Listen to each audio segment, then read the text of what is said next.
Hello everyone, this is Brad Wardell from Stardock, and I'm giving you a brief video demo of what the very beginning of Elemental looks like. Elemental is a PC strategy game coming out later this summer, and what you're seeing here is the beta. Now when people ask me, how is Elemental different from other strategy games? Well, the main thing I tell them is that it's a lot more personalized experience, where I mean literally you design your own character, and on turn one, which is where we are right now, you're right in the game. Literally, with the character you designed, both visually and in terms of what equipment and spell points and all that good stuff. Now, what I want to do here is that this is more of a gamer's demo. I'm not here. I'm not editing this. I'm just going to crank it out here so you guys can see how the game mechanics of this work. And I'm going to try to be as quick as I can so that we're not sitting here looking at this guy standing around too long. The first thing is that in most strategy games, you want to build a city as quickly as possible. In Elemental, that's not quite the case because these guys around here are non-player characters. If you ever played D&D or any RPG, you know what NPCs are. Every turn, these guys get more expensive because you're competing with other kingdoms for their services. So if I'm spending time building up my city, I'm not spending time going out and recruiting these guys. So I can walk over here, and if I mouse over, I can see she's a merchant. That's what the little card in the right tells me. She produces 2 Gildar, which is the game's currency per turn. Over here, we have a lore master. She produces spell points. That's very handy because you can't get spell points until much later normally. And V, he's a scholar. He produces research per turn. So it's pretty tempting all the way around. Because spells are very important to get, because magic is something that's quite powerful in this game. And over here is our lore master. A lot of lore masters in this particular sandbox. So I'm going to try to get this guy though.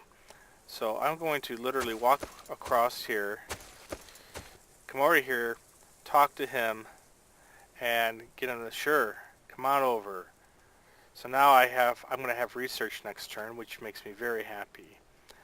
And then I'm going to walk over here, because there's an equipment cache.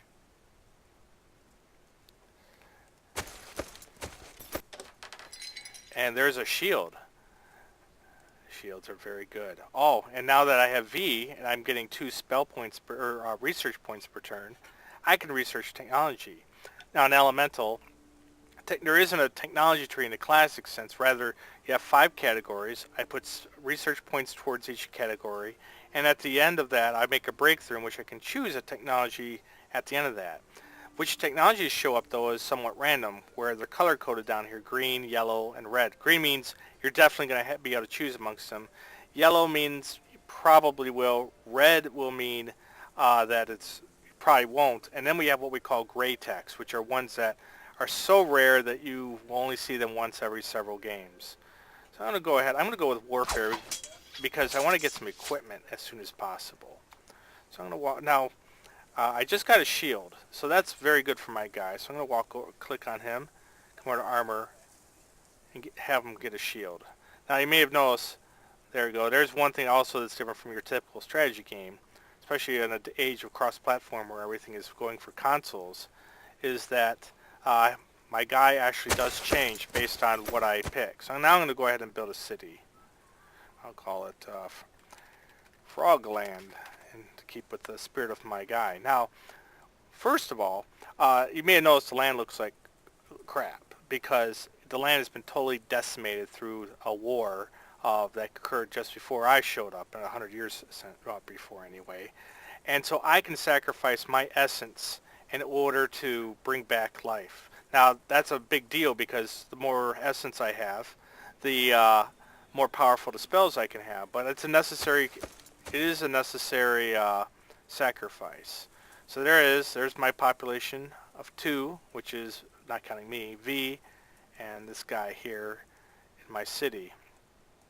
So now that the land is green and lush and there's a city, people will start coming in. So it's not that people are born, it's rather people are attracted to my city.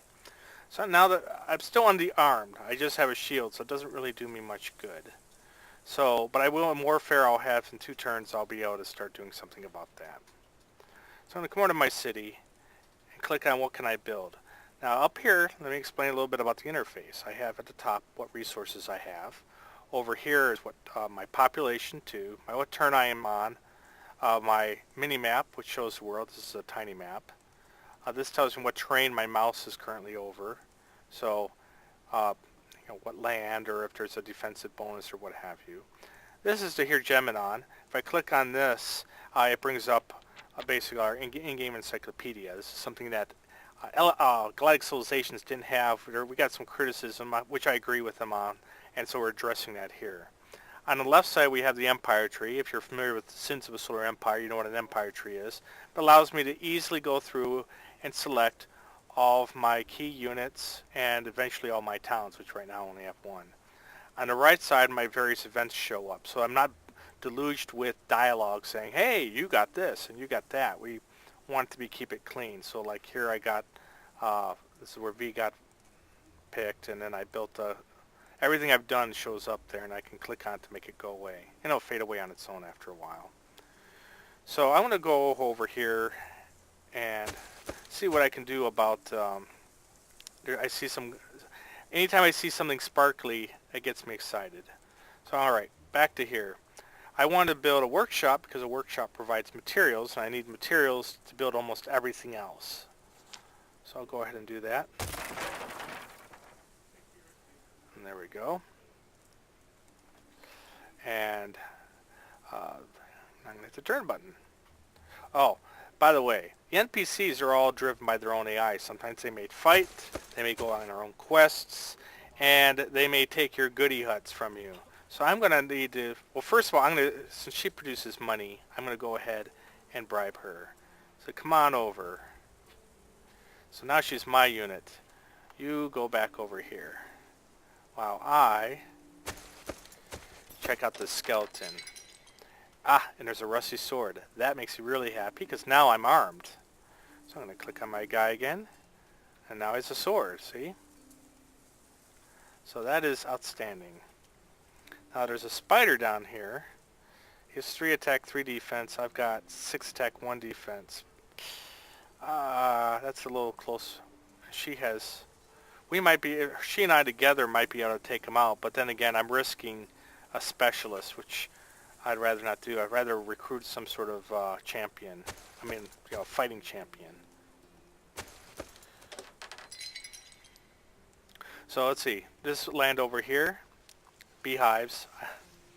So if I build here, I can get some extra food. Let's go back to my city is ready for me to build more on it. See, it's lit up. So now I'm going to build a command post, which will let me start building troops. And, oh, that's right. Did I get equipment? What did I pick? I did. Okay. So that means I should be able to... Oh, I can't train yet. I will send...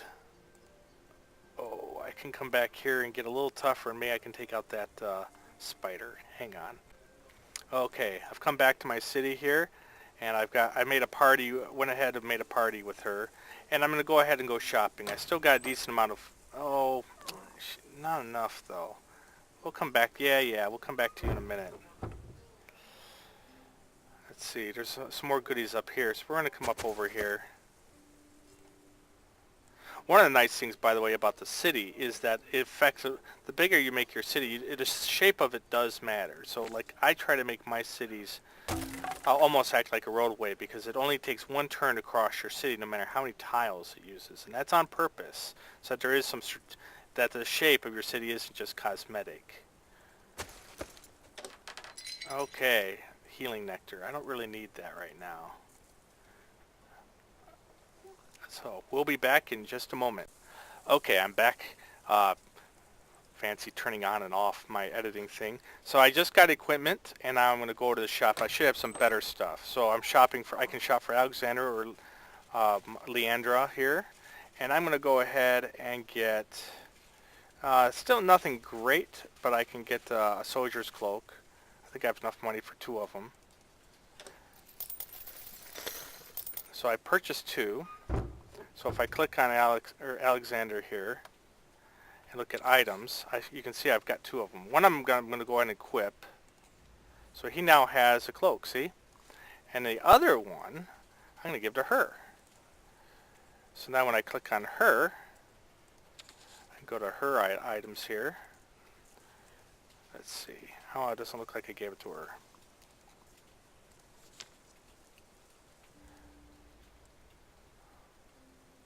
I don't know if... Oh, I don't think I can do it within a party. How ironic. Or maybe I can. Oh, I guess I can. I take it back. Okay. So now I can come over here, select that. And now we're both a little bit tougher. So I'm going to come over here and deal with that fighter. Or that, I'm sorry, that spider. So we'll be right back. Okay. So now we're at that spider. 10 attack, 3 defense. I'm pretty sure we can take this little spider here. So, here we go. Oop, he's attacking us. And I killed the massive spider. I'm a brave guy. So that is just our brief demo of the first 10 or so turns of the game. If I go here, I can start a quest, and I have more NPCs, and of course I'm building up my cities. And meanwhile, I haven't even touched on designing units, getting some spells, that's right, only spell points, diplomatic relations, my kingdom report, building up my dynasty. In fact, I'm going to go over here and I'm going to ask her to marry me after this great battle. Yay! Now I'm married, so if I go back and look at my dynasty, ooh, just in time, I'm going to go ahead and attack the mom of that spider. Alright.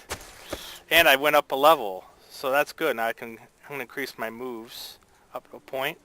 And so I went up a level there. You can see my dynasty. Lee J. Deary. Now that I've married her, I should probably know how to pronounce her name. And I'm going to send her home so that we can start having heirs to my massive kingdom of 12 people. So that's it. I hope you've enjoyed what you've seen. At the very beginning of Elemental, the next beta is scheduled to hit later this month.